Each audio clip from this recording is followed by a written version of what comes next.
Welcome back to another interesting tutorial about CorelDraw tips and tricks. And in this video, I will show you on how to show color by names in CorelDraw. Let me show you how. Like for instance, some of the color right here, we want to know their names so that we'll be able to choose the right color names for our design, as the case may be. How do you know the name of some of this color right here without even stressing yourself? For that, what you want to do is to come to the top right here, click on this icon, and this is going to pop up right here. Go ahead and click on show color names.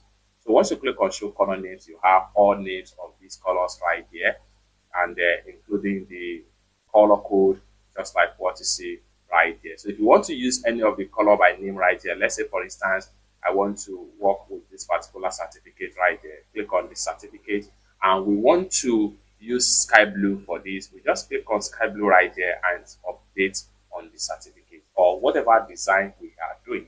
Is that simple. So for more tutorial tips and tricks on how best to CorelDraw software, consider to subscribe.